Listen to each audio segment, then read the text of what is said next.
He told me I was his everything, but behind his loving words hid a web of lies that would change my life forever. It began like a scene from a fairy tale. He was everything I'd ever dreamed of in a partner. Attentive, charming, and endlessly romantic. From the moment we met, it felt as if he saw right through to my soul, recognizing parts of me even I didn't fully understand. His words were like poetry, perfectly timed and crafted to make me feel like I was the center of his universe. He didn't just say he loved me, he showed it in every little thing he did. Surprise flowers waiting at my door, late-night phone calls that stretched into the early hours, and heartfelt messages that said things like, "You've changed my life. I don't know how I lived before you." It was intoxicating, and I fell fast and hard. At first, his attention felt like a blessing.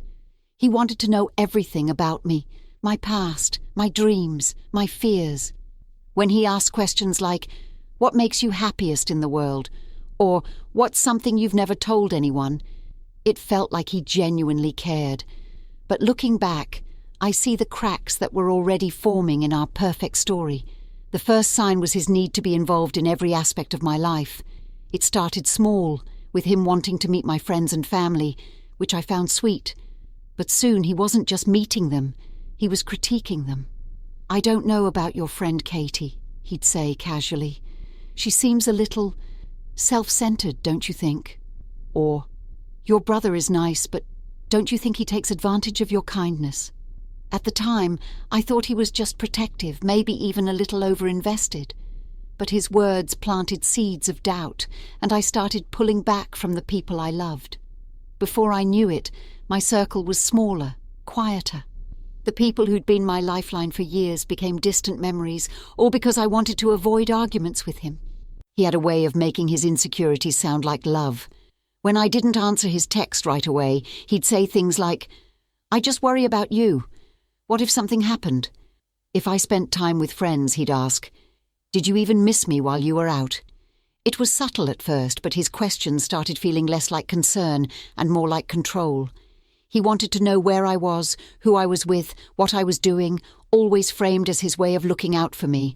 The thing is, he made me believe it was my fault when he got upset. If I didn't tell him I was meeting a friend, he'd say, "I thought we trusted each other. Why didn't you tell me?"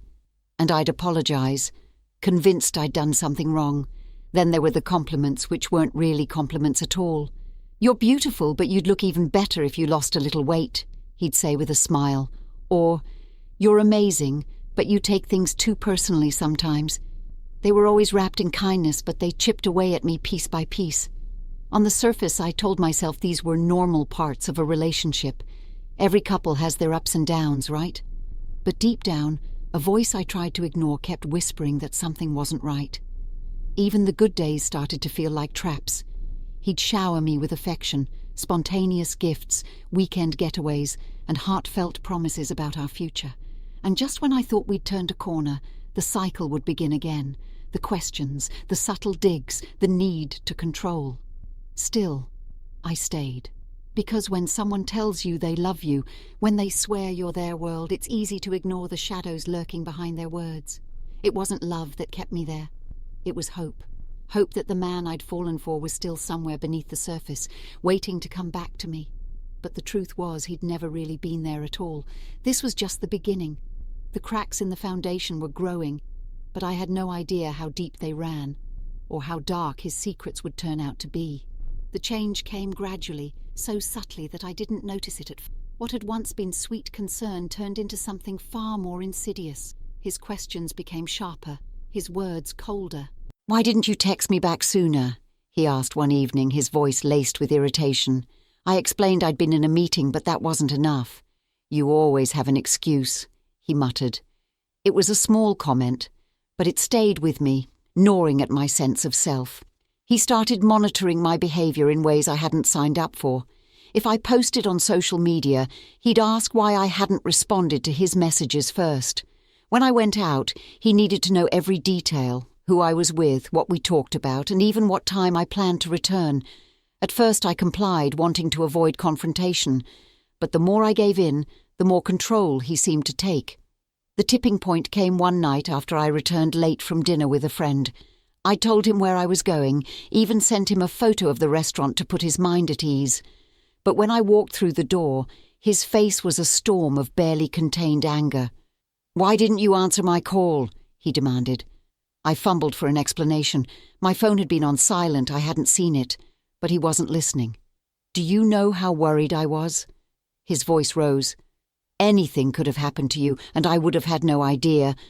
That night his anger turned to tears.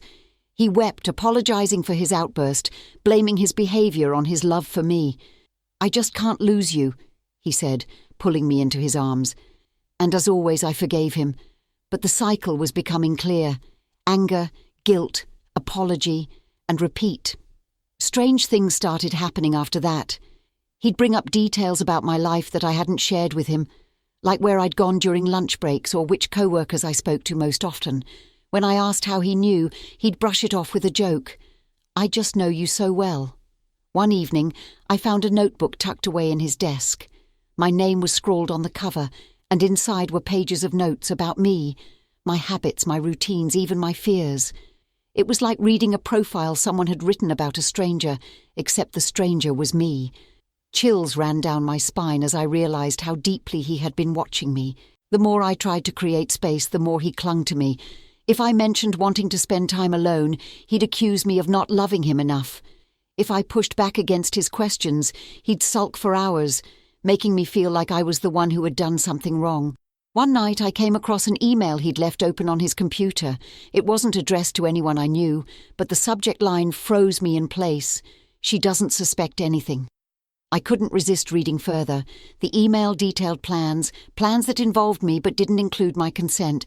It was vague enough to leave me guessing, but sinister enough to confirm my worst fears. My heart pounded as I closed the browser, desperately trying to act normal when he walked into the room moments later. I began to feel like I was living in a prison of his design. The charm that had once drawn me to him now felt like a weapon he wielded to keep me in line. His love was a leash, and every time I thought I might break free, he tightened it, pulling me closer until I could barely breathe. There were moments of clarity when I thought about leaving, but the fear was overwhelming. What if he found me? What if he retaliated? He'd spent so long convincing me that I needed him, that I couldn't make it without him. And for a while I believed him. But the cracks in his mask were widening, and the person I once thought I loved was disappearing before my eyes. What remained was someone darker, more calculating, and infinitely more dangerous. The day I decided to find out the truth would change everything. What I uncovered would shatter the fragile world I'd been living in and force me to confront a question I wasn't ready to answer. How far would I go to escape? The uneasy feeling in my gut had grown impossible to ignore. Every time I caught him watching me a little too closely, or when his words carried an edge they hadn't before, the tension in my chest tightened. It wasn't love anymore, not the kind I'd believed in. It was something else, something darker. One night, as he slept soundly beside me, I slipped out of bed and crept to his desk. I didn't know what I was looking for, only that I needed answers. The notebook I'd found earlier had hinted at something deeper, but I hadn't had the courage to confront it then. Now I felt like I didn't have a choice. The drawer was locked, but I'd seen him hide the key under a stack of books. My hands shook as I opened it, feeling like an intruder in my own life. Inside were papers, receipts, and a folder with my name on it. Flipping it open, my heart dropped. It wasn't just notes about me. It was a map of my life. Photographs of me walking to work, sitting in a cafe, laughing with friends. There were copies of old emails I'd sent, even printouts of private messages I'd thought no one could see. And then there was the list.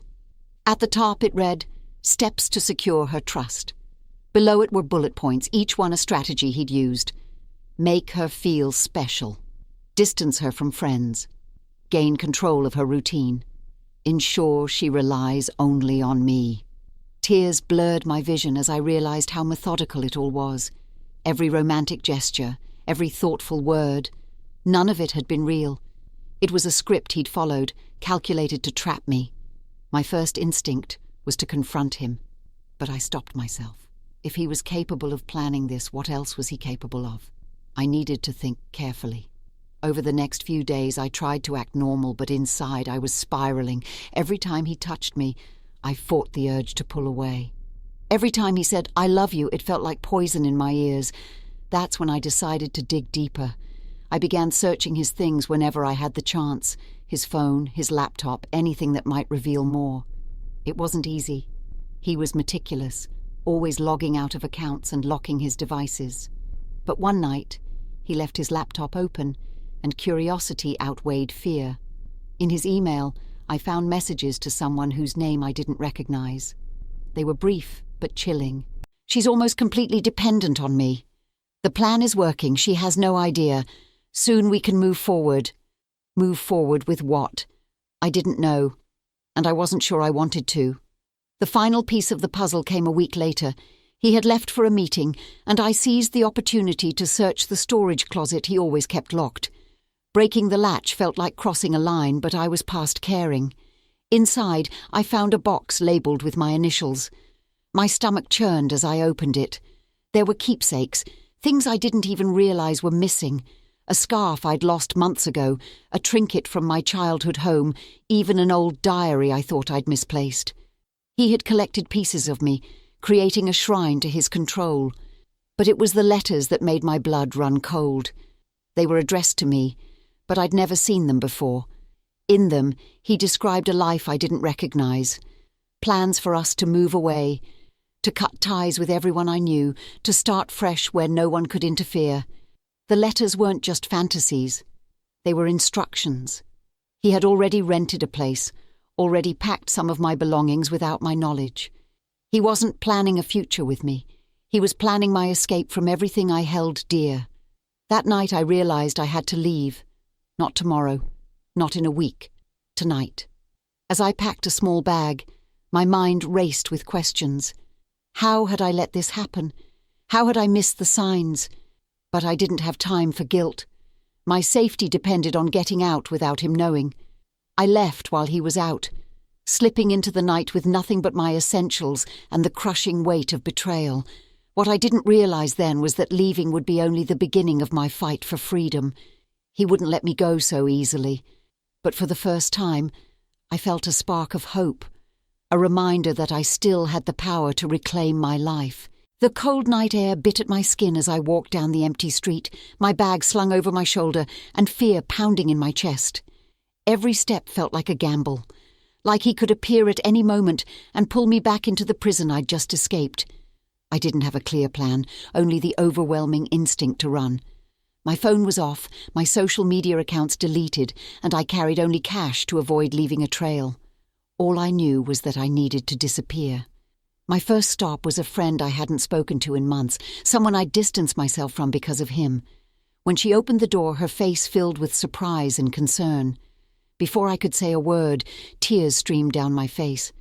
She didn't need an explanation. She pulled me inside and hugged me tightly. Over the next few hours, I told her everything. The manipulation, the control, the secrets I'd uncovered. Her reaction was a mix of horror and anger. "You should have told me sooner," she said softly. But I could hear the pain in her voice. She wasn't blaming me. She was blaming herself for not seeing the signs. With her help, I started piecing together a plan. We contacted a local women's shelter, explaining the situation in hushed tones. They assured me they could help, providing a safe place to stay and resources to rebuild my life. It felt like a lifeline, and I clung to it desperately. The first few days were the hardest. Every noise outside the shelter made me jump. Every unfamiliar face sent a chill down my spine. I couldn't shake the feeling that he was out there, searching for me. And I wasn't entirely wrong. On the third day, my friend called, her voice trembling. "He came by the house," she said. "He's looking for you." My heart sank. The safety I'd started to feel evaporated in an instant. He knew I was gone, and now he was hunting me down. I met with a counsellor at the shelter who helped me understand the depth of his control. She explained how people like him operated, how they used manipulation and fear to keep their victims trapped. For the first time, I realised it wasn't my fault. I hadn't been weak. I'd been targeted. But understanding didn't erase the fear. It only fueled my determination to stay hidden. With the shelter's help, I filed a restraining order and began working with the police. I gave them everything I'd found, the emails, the notebook, the letters. They assured me they'd investigate, but their words couldn't silence the doubt in my mind. What if it wasn't enough? What if he found me before they could act? One night I heard footsteps outside my window. My body froze, every muscle taut with fear. Peering through the curtain, I saw a shadow lingering in the darkness. My breath hitched. Could it be him? I called the police immediately, whispering into the phone as the shadow moved closer. They arrived within minutes, but by then, the figure was gone. It was a wake-up call. No matter how safe I tried to feel, the fear would always be there until I confronted him, or until he was stopped. The breakthrough came when the police uncovered more about his past. He wasn't just controlling, he had a history of manipulating others, leaving a trail of shattered lives in his wake. Armed with this evidence, they were able to take swift action. The day I got the call saying he'd been arrested was the first time I'd truly exhaled in weeks. Relief flooded through me, but it was tinged with sadness. How had I ever loved someone capable of such darkness? In the months that followed, I began the slow process of rebuilding. I reconnected with friends and family, explaining my absence and asking for forgiveness. I sought therapy to heal from the trauma, learning to trust myself again. It wasn't easy. The scars he left weren't just emotional, they were deeply etched into my identity. But each day I found new strength. What I learned was this: freedom isn't just about leaving. It's about reclaiming your voice, your choices, your life. To anyone listening to my story, I want you to know this. If you feel trapped, if you feel like someone has taken your power, you're not alone. There is help out there, and you are stronger than you know. It took me years to see it, but I now understand that love should never feel like a cage. True love sets you free. Thank you for watching and being part of this important conversation. Don't forget to like, share, and subscribe if you want to hear more stories that inspire, educate, and empower. Together we can make a difference.